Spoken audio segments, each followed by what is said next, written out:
to the point that wherever they are in the world, Protestant missionaries are fearful that there are Catholics lurking under every rock. And so you have cases like in schools that are being run for indigenous people in Sri Lanka, in Brazil, elsewhere.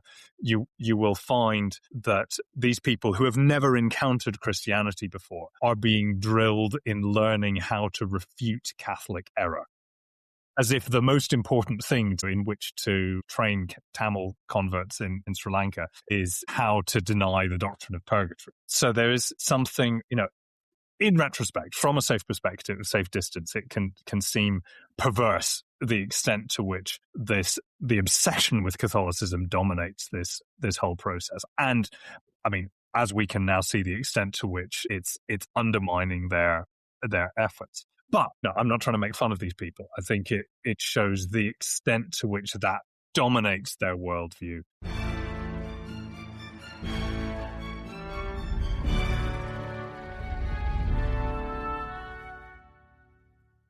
Hello, I'm Zeb Links, editor at Aspects of History. That word mission might make you think of Robert De Niro or Jeremy Irons in Jesuit robes clambering up the Iguazu Falls in deepest South America.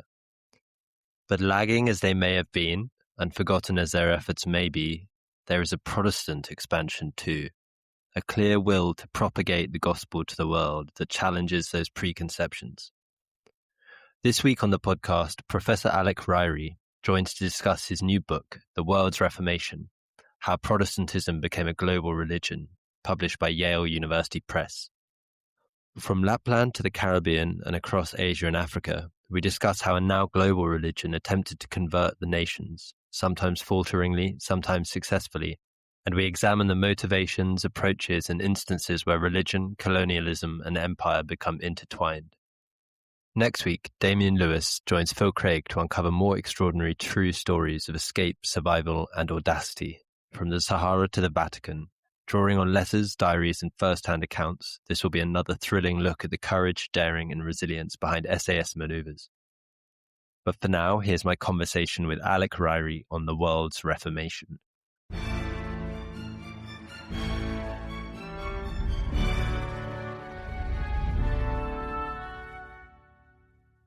Hello, Alec. Welcome to the Aspects of History podcast. Great to have you on. Oh, thanks so much for having me. So we're here to chat about your new book, The World's Reformation, How Protestantism Became a Global Religion, which is released in a few days' time by our friends at Yale University Press. It's an impressively globe-trotting account from polar Lapland to tropical Taiwan, and it might dismiss the common misconceptions of how the religion spread to all corners of the world through from the 16th to the 18th century, some surprises along the way. It's quite the feat in time and space. Talk us through why you felt the need to tackle this mighty beast. Well, I probably wouldn't have got into it if I'd known what sort of scale it was going to end up being on. I stumbled into this by mistake, really. I'd come across the whole broad history of the global spread of Christianity, how what had always been a global religion spread right across the old world. But by the time you get to the 15th century, it's split into quite distinct areas, and Latin Christianity, sort of Western European Christianity, is very much confined to this one corner of the Eurasian landmass, and then it explodes. And spreads out across the whole world, and the vast majority of Christians in the world today, a third of the world's population, follow a tradition which derives from that Latin tradition, Catholics and Protestants. So we know this. The interesting thing which struck me as a historian of the Reformation by background, working on that great 16th century crisis, is that to begin with, during the 16th, 17th, even into the 18th century, all of the running for that global spread seems to be being made by Catholics. So we think of the great Catholic missions to South and Central America, and the Catholic missionary presence in Japan and China, the Philippines, in India through Goa and elsewhere, in parts of Africa. These are well established stories, and the conventional narrative has it that Protestants are really kind of 2, if not 3 centuries behind the pace on this. The canonical beginning of the Protestant global missionary movement is in the 1790s. That's when a series of major missionary bureaucracies, organizations that many of which are still with us, have founded. And you get this surge of Protestant missionary movement thereafter. And so I started this thinking, so the question is why this gap? Why was it that Protestants, who are otherwise not known for their lack of energy, were not engaged in global mission during those first 2-3 centuries? And I thought, well, that seems like an interesting little question. And the great thing is I'll be writing a book probably a short article about something that didn't happen, which means I'll be able to say it quite quickly. And it'll mostly be sort of speculative, dogs not barking in the night, that kind of thing. But inevitably, I'll have to include a bit in it that talks about the handful of exceptions, the few cases of cross-cultural missionary activity that Protestants are engaged in during that period. There are a couple of well-known exceptions, which are usually treated as exceptions that prove the rule, as cases that really stand out. And really, the whole thing just started to go horribly wrong from there.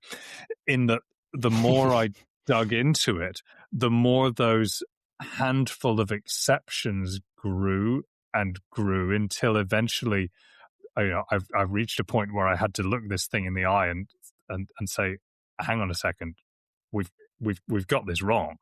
It is not that there was no early Protestant missionary effort. There was a really pretty substantial, widespread one, as you say, reaching across the globe. And for various, I think, interesting reasons, we've not really noticed that it happened.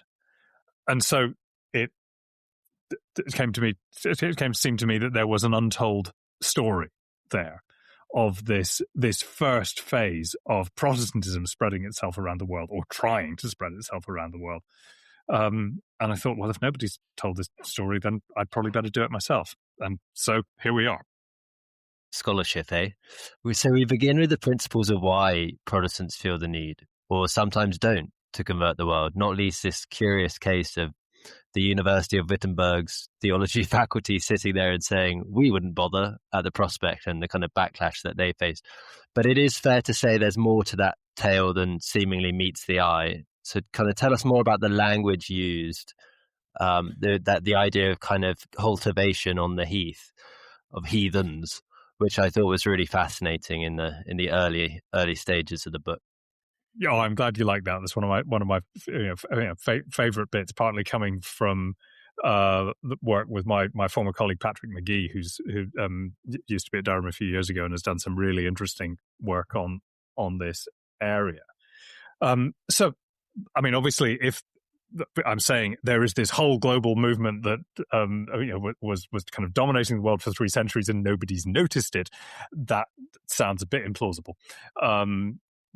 One of the reasons, I think there's some interesting reasons why this hasn't been noticed, but one of them is that they didn't talk or think about missionary activity in quite the same way that their 19th century successors would. And not just the language that they used to describe it, but the kind of set of motivations and preoccupations behind it are interestingly different. So, I mean, you mentioned this business that the University of Wittenberg, the kind of keeper of the flame of Orthodox Lutheran theology, they produced this famous ruling in 1651. And most people who've written about the subject of this question of early Protestant missions cite this ruling, in which they basically say, no, you shouldn't do it. It's wrong.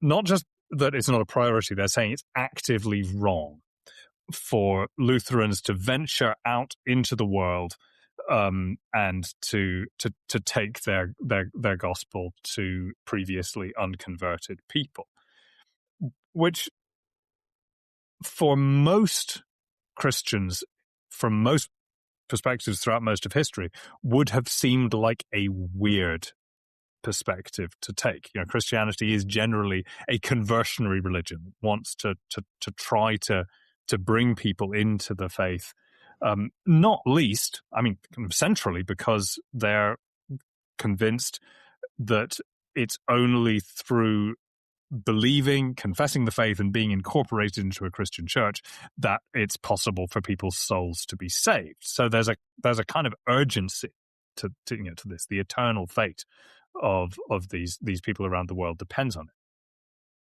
And yet here you've got these Lutheran theologians saying no, you shouldn't. And their reasoning is interesting. There's a series of different arguments about whether they've got the authority to do it. I think quite a lot of this is trying to justify the fact that in practice they, that is German Lutherans in the middle of the 17th century, immediately after the trauma of the 30 Years' War, they're recognizing that in practice it's almost impossible for them to do it. And they're very uneasy about the idea of solo individuals, kind of missionary entrepreneurs, wandering out into the world and trying to do things on their own authority. That smacks to them of disorder, and destabilizing the precarious safety that their church has. But they also say this does only apply to Germans. If you happen to be Danish or Swedish or Dutch or English and your country has an overseas empire and you're in direct contact with these heathen peoples around the world, then go for it. And that's the bit of their ruling which has not so often been noticed. But you also mentioned the different ways that they talk about the subject. So I use the word missions and missionary throughout the book just because I think people are familiar with those words and know what they mean. But that's not a term which is used universally during the period that I'm talking about. Missions and missionary, these come from the Latin words for sending. A missionary is someone who is sent by their church on a particular mission with a purpose. Which implies that there's somebody in charge who's coordinating the process, and then there are subordinate people who are being sent out. To a lot of Protestants, that sounded pretty popish, the sort of thing that Catholics do with their hierarchies, and they regard the word missionary as a bit suspiciously Catholic, and they often prefer terms like propagation or cultivation or plantation. In other words, these are agricultural metaphors, horticultural metaphors. We forget that the words propagation and propaganda are at root. These are about vegetation, and the idea is very much that they are trying to plant the good seed of the gospel into the wild soil of the world out there, and in particular that they're trying to plant it in wild people. And you mentioned the word this word heathen that is used in English, or there's equivalents in Dutch and in German, Heiden, which is used to describe people who might otherwise be called pagans. And the key thing about this word is that it's derived from the word for heath, for uncultivated land. So a heathen is a wild and an uncultivated person who simply needs to be civilized, to be cultivated like a garden, to be cared for in that sense, to have true religion planted in their lives. And you put it like that, and it sounds, positively sort of cuddly, nurturing, and caring. But of course, gardening is, can be, from the point of view of the weeds, quite a violent process of imposing a particular pattern that the gardener has in mind onto a piece of land. And you can very much see how this pattern of cultivating and civilizing wild people gets tied up with the colonial pattern of cultivating and civilizing wild land, wild territory. And the persistent problem, I mean, you might almost say the original sin of this kind of Protestant missionary effort, is the way that colonial project, which is interested in cultivating land, gets entangled with that religious project of cultivating wild people, so-called. Yeah, no, I think we'll be touching on that colonial aspect later on. But first, those idolatrous Catholics, that kind of perceived counter-Reformation verve, and the Jesuits especially, they're often lurking as a paradigm for our late-starting Protestant missionaries in each chapter, aren't they? Whether or not they are as formidable a force in reality. Yeah, absolutely. I was saying that I came to this subject with the presumption that the Catholics were everywhere while the Protestants had scarcely got their boots on. And one of the reasons that conviction has been so widespread is that the Protestants themselves at the time believed that. They were convinced that they were starting from behind. And in the same way as within Europe, Protestants feel themselves to be locked in this existential struggle with the Romish Antichrist, as they would call it. They absolutely see the global story through that same lens. It's almost a kind of continuation of that struggle against Rome in another context and by other means.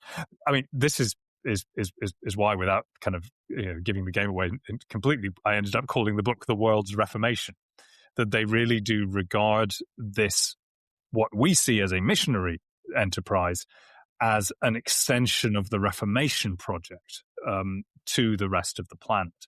And they're trying to take the lessons they've learnt from their struggle with Rome within Europe and apply it elsewhere. And some of those lessons are transferable to different contexts and do apply to some extent, and many of the others really don't. And you can see with retrospect how they're tripping over their own feet and getting into considerable trouble because they see everything through that lens. And it's not imaginary. The great Catholic empires really do have a head start on them. There's substantial Catholic missionary presence in South Central America and Africa and elsewhere before the Protestant Reformation begins. And you have these enormous empires, the Spanish and the Portuguese and others are beginning to build up well before the Protestant powers are building up an imperial presence overseas. So there really is a sense of catch up. But one of the stories that I am telling is the extent to which that perfectly reasonable awareness tips over into a kind of paranoia, to the point that wherever they are in the world, Protestant missionaries are fearful that there are Catholics lurking under every rock. And so you have cases like, in schools that are being run for indigenous people in Sri Lanka, in Brazil, elsewhere, you will find that these people who have never encountered Christianity before are being drilled in learning how to refute Catholic error. as if the most important thing to in which to train Tamil converts in Sri Lanka is how to deny the doctrine of purgatory. So there is something, in retrospect, from a safe perspective, a safe distance, it can seem perverse the extent to which the obsession with Catholicism dominates this whole process. And I mean, as we can now see, the extent to which it's undermining their efforts. But I'm not trying to make fun of these people. I think it shows the extent to which that dominates their worldview, and it's one of the real points of difference between them and those kind of classic missionaries of the 19th century. Not that the Protestant missionaries of that period were at ease with or relaxed about Catholicism, but nor are they seeing Catholics under the bed everywhere. It doesn't dominate their worldview in quite the same way. Well, you preempted my my question about the kind of semantics of that term, words Reformation. But you discussed the Protestant institutions being at a kind of disadvantage structurally as well to the Catholics. And there are these notions of kind of apocalyptic deadlines for conversion. So how consistent were those mindsets across the Protestant countries of Europe? So there's quite a lot of variety in both of the things that you mentioned just now. The apocalyptic frameworks, their understanding of the future of the world, how we get here to the end, and of the structural resources that they're bringing to bear on this. I mean, the apocalyptic side, I think, is I hope it's clear why that matters. The business of trying to go out and win converts kind of inevitably has to be part of your apocalyptic theory, your understanding of the nature of the future and of the end of the world. Those Lutherans in 1651 who are saying, no, don't go out and win converts, are not saying that because they believe that winning converts to Christianity is wrong. They're saying it's not time. This is not when God is going to do this. The whole world will be converted, they say, but at the end, in the last days. And there's a sort of accepted sequence of events that is expected to happen, with different peoples being converted in different orders.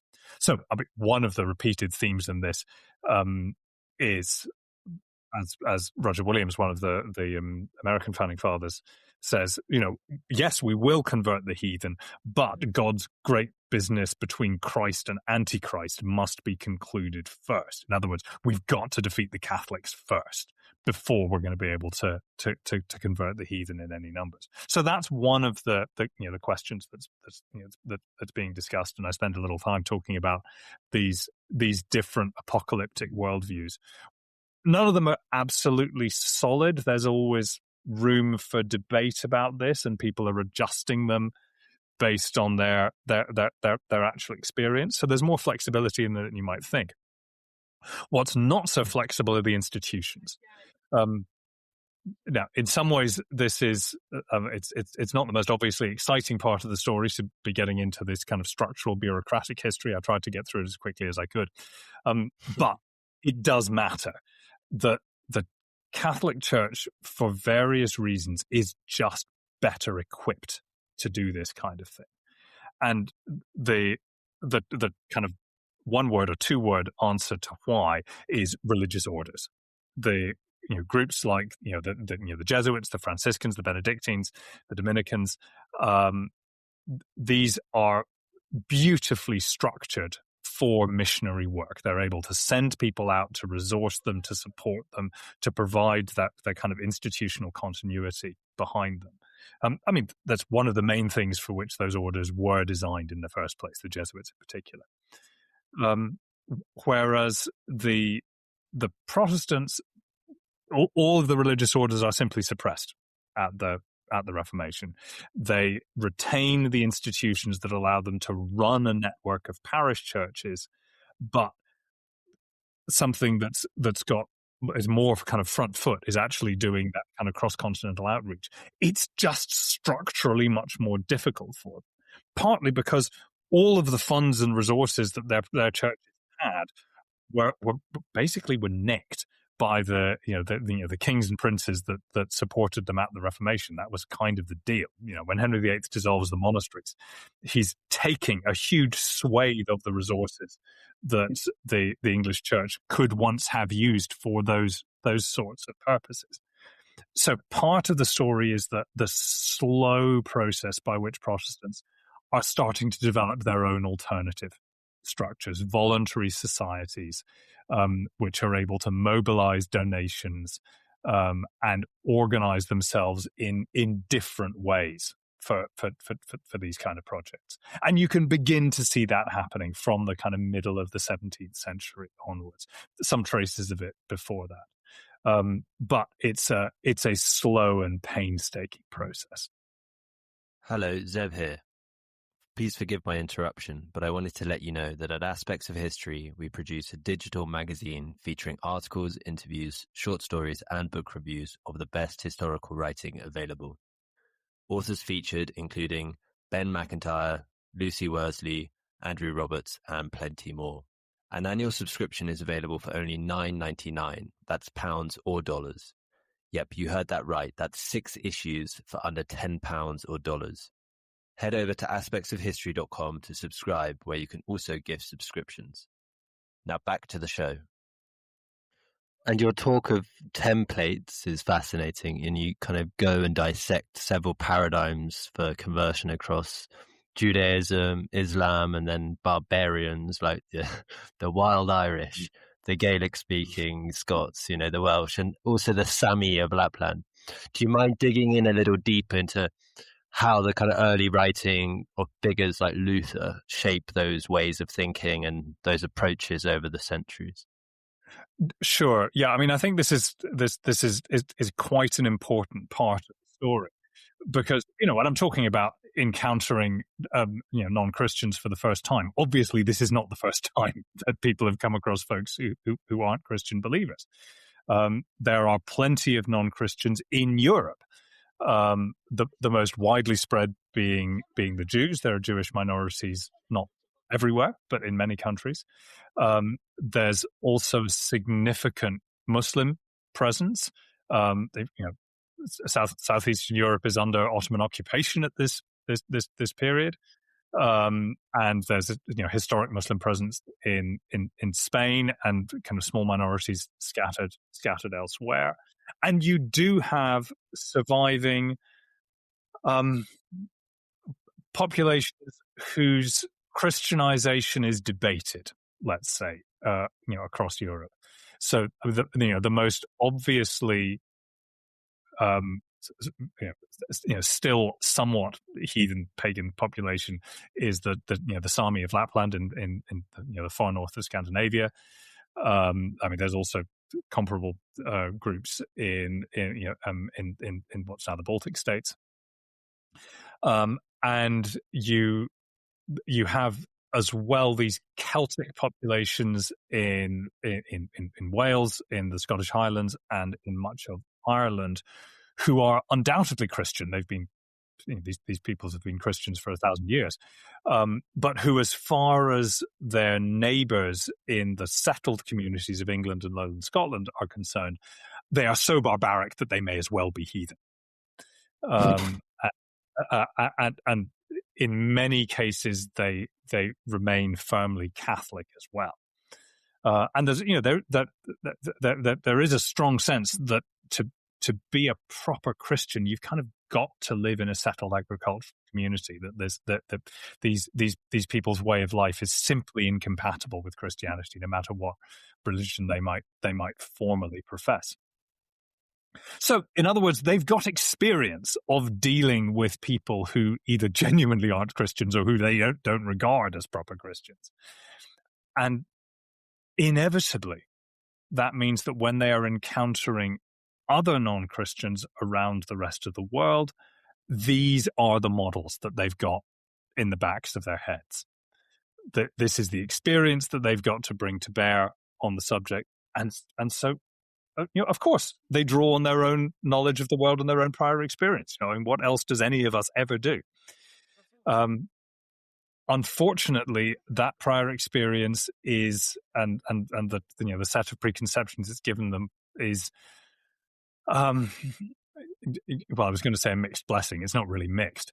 It leads them down some pretty damaging and unhelpful paths. I mean, whether that's unhelpful simply from their own perspective of trying to win converts, because these models are not encouraging from that perspective, or because it teaches them to attempt some things that turn out to be really damaging. And so I talk in the book about how each of these models work out, the experience with Judaism, where the kind of conventional wisdom amongst Protestants by the end of the 16th century is you can't convert Jews. They might occasionally pretend, but they're probably faking it. Leads to a quite a kind of confrontational and hostile style of missionizing, both within Europe and beyond, with those kind of barbarian populations, barbarian quote marks, in Scotland and Ireland, Wales, in northern Scandinavia. The standard model seems to be the one which had worked quite well in Wales, less well elsewhere, but you keep trying, which is that you simply impose the structure of a Christian church onto these people. You force them to comply and force them to send their children to schools. You try to stamp out their barbaric languages. If you can, make them speak a civilized Christian tongue like English or Dutch or whatever. And you hope that over the course of a few decades or a few generations or a few centuries, that sooner or later something's going to stick. And it takes a long time for repeated failure to start to demonstrate that experience may not be the best lesson from which they should learn. But if those templates are bad, it says nothing as to the most toxic one of all, which is the encounter with Africans whom Protestants and other Europeans have enslaved in the New World. And these are, of course, the non-Christians whom Protestants are encountering by far the most frequently. Native Americans tend to live in settlements separated from the European settlements, but the enslaved people are in their houses, are working their lands for them. They're seeing them all the time, and that experience of trying to convert enslaved people while also working within the slave system. They don't want to challenge that for various reasons. Some of them because they genuinely believe in it, others because they just recognize this is a huge economic interest, and if they can avoid having that fight, so much the better. But the experience of trying to Christianize these people while nevertheless accepting and supporting their slavery means that they get horribly tangled in this, and it ends up not just undermining their efforts to Christianize the enslaved population, but giving them a model for how to try to convert people in a colonial context that that sort of poison bleeds out into other contexts as well. I forget what I said earlier was the original sin of Protestant mission. So I don't know if slavery is the original sin, but it's maybe the central contradiction, which is undercutting almost everything else that's being attempted during this period. No, it's one of the most gripping parts of the book. I thought I really enjoyed that dichotomy, as you say, of working within that system despite the kind of opposition across the centuries. I have a degree of sympathy for the Protestants who are involved in this. I don't want to make out that they are all villains. I think it's worse than that. They regard themselves as helplessly caught up in this. They don't like the slave system, most of them. They're genuinely trying to do what they can in a kind of moderate reformist, sort of centrist dad kind of way to try to make it work. So, I mean, this is not a case of kind of cackling villains. It's a case of the road to hell being paved with good intentions. So, when we get to the kind of approaches, the challenges and the barriers that kind of stand in the way of Christianizing people, they're pretty stark, and kind of whether that's coercive or persuasive methods. Those chapters on kind of civilization, education, books, it kind of made me think that the failures were inevitable and kind of, counterproductive, a kind of result of narrow-mindedness. But what are means at their disposal merely insufficient, or am I kind of straying too much into reductionist territory there? It's a good question, and I found myself thinking about this a lot as I was in the final stages of writing, and indeed since it's finished. Because, I mean, I should say one of the reasons why I think this story hasn't had the attention that I think it deserves is that although there was a lot of missionary effort going on, in terms of actual success in the crude terms of building convert communities, the return on that effort is pretty meager. So in some ways, and I think it's worth being clear about this up front, this is not a kind of heroic story of missionary success that I'm telling here. It's a story of thwarted efforts and of damage being done in the process. And yeah, you're absolutely right that the fundamental problem underlying all of that is, I mean, what now look to us like a series of failures of imagination. The difficulty that these people, the Protestant missionaries of this period, have in understanding just how alien the worldviews of the people they're dealing with are. They just tend to assume that their perspective is correct, is sort of self-evidently true. And one of their kind of core missionary convictions, which is almost kind of charming in its naivety, at least it would be if it didn't have such a sort of leave such a nasty aftertaste. It is that if they simply show up and model Christian living for these non-Christian communities, they show the purity and perfection of their lives and the prosperity of their civilization and their agriculture, that the self-evident superiority of their religion and their entire lifestyle will draw people to them and to Christianity like bees to honey. They won't need to go out and persuade people. They certainly won't need to go out and coerce people into conversion. They're very opposed to the whole notion of coercion, and they genuinely mean that. They think all we need to do is just model it, and we will allure them to come to share our faith. And they're genuinely surprised and almost baffled when this doesn't happen. And they're saying, but we showed them. Surely they can see how obviously better it is to live in our proper houses rather than in a kind of stinky wigwam. And then to eat our civilized food rather than the muck that they eat. And we know that when they come to live in our houses and eat our food, many of them fall ill and they find it unfamiliar. But once they get over it, surely they'll recognize that our way of life is better. And it's quite difficult for us with our kind of modern cosmopolitan perspectives to read this and not be thinking, could you not see that how self-centered this is? And make that imaginative leap of putting yourselves in their shoes and seeing the world as they see it. And no, the answer is they they couldn't. And being able to do that is quite an unusual perspective.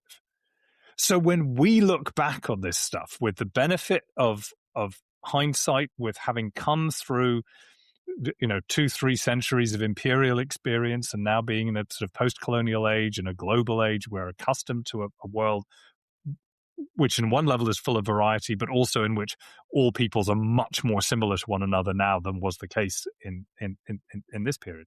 It seems obvious to us that they should have recognized that they needed to understand the cultural gulfs across which they were working, and they couldn't simply export their entire cultural and religious model. But they're only learning that slowly and painfully across the period. And the story of how some of those people are starting to learn that is one of the ones that I'm trying to tell.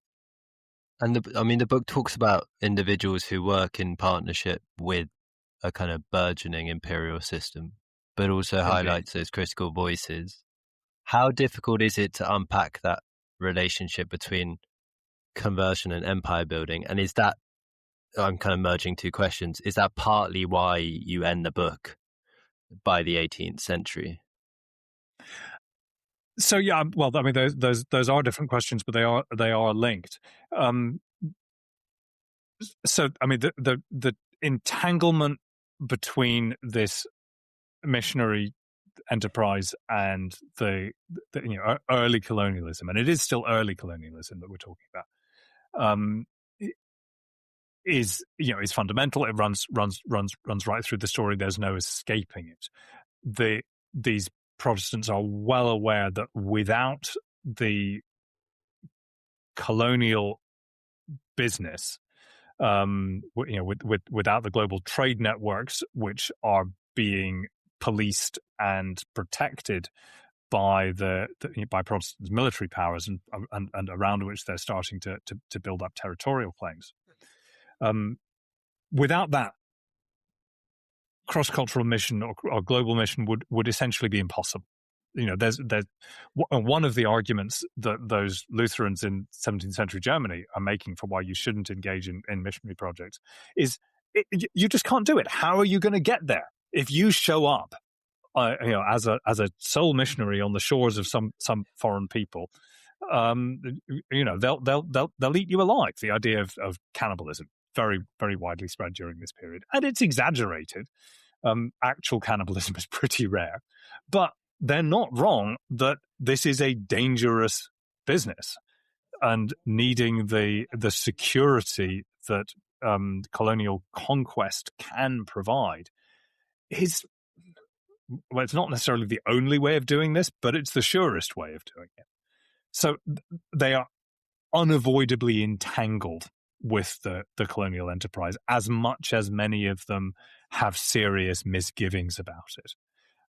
It's kind of indispensable to them, or so it seems. And of course, you can see the parallels with the question of slavery, where they're again trying to work within the system, as distasteful as they may find it. What changes at the end of the 18th century, and I do think the traditional narrative is right, at least to this extent, that there really is a step change in the kind of very late 1780s, 1790s.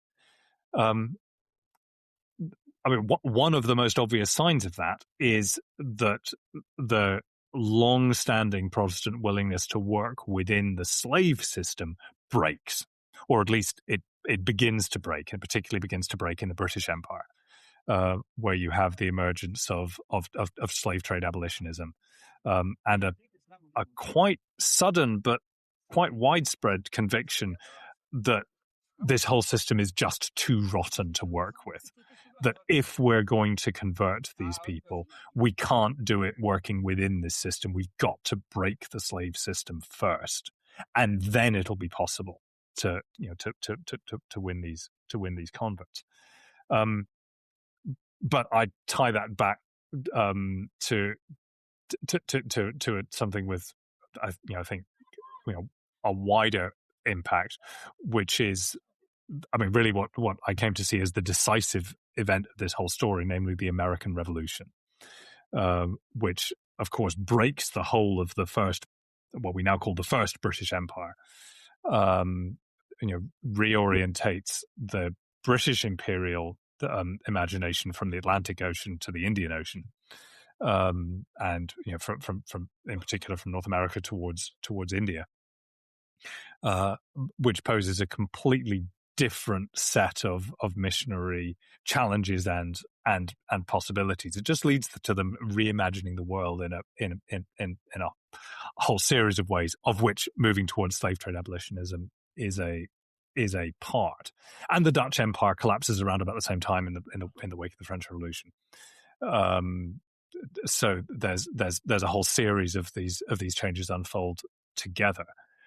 But one of the things that you can see in them, I spend a certain amount of time with the relatively small but really influential groups who are already in the second half of the 18th century starting to move on from those very kind of Reformation heavy, imperial heavy work within the system kind of convictions, and are the kind of harbingers of something that's going to be a little bit more culturally attuned, to be willing to try to challenge some of these systems as a way, as they see it, of spreading their gospel, in which often some of the most important voices are people who themselves come from indigenous backgrounds in various parts of the world, who have been converted.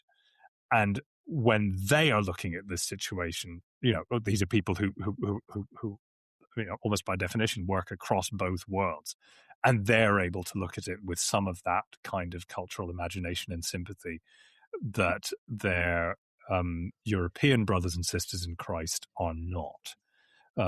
And so I spent some time talking about people like, say, Sansam Occam, who's a Mohegan Indian, who becomes, one of the most compelling voices for the kinds of changes that Christians in North America are going to have to make if they really are going to try to preach the gospel to Native Americans. So, what's on the cards now? Any upcoming projects or titles we're likely to see? More digging?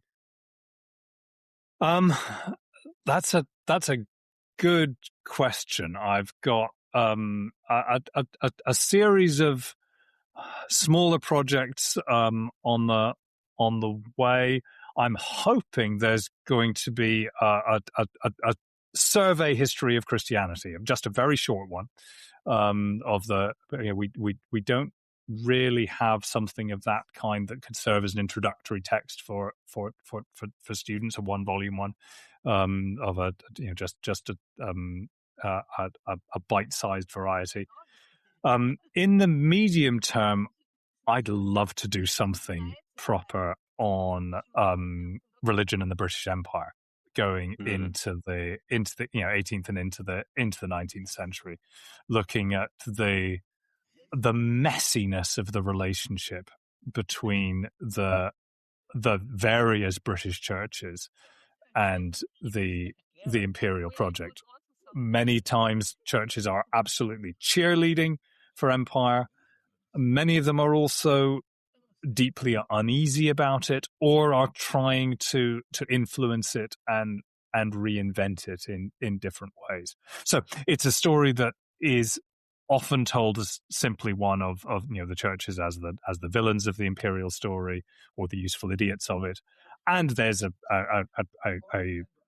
less popular now but still present counter version of it, in which it's a heroic story. I hope we're at the point where we can get past those sorts of narratives. I'd like to think that we could tell this story of how church and empire interacted with each other without trying to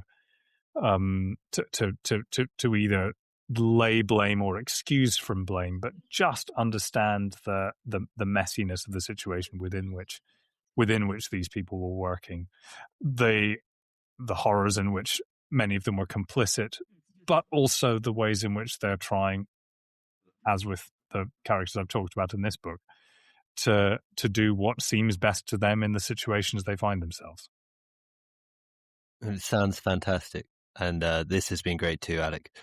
Thanks so much for your time and insight across continents and centuries. As I say, it's been a great pleasure. Thanks very much for giving me the chance to talk about this. No, cheers. Yeah. So The World's Reformation, How Protestantism Became a Global Religion, is published in hardback by Yale University Press. We'll put the links in the description. So don't be remiss in having a browse, listener. And don't miss the written up version of this interview, which will be appearing in the June magazine alongside a review of the book. Thanks so much for listening. Links are in the show notes. Please share with friends and family and keep your eyes peeled for new episodes. And if you want to get in touch, you can through X or email history@aspectsofhistory.com. But until then, thank you and good night.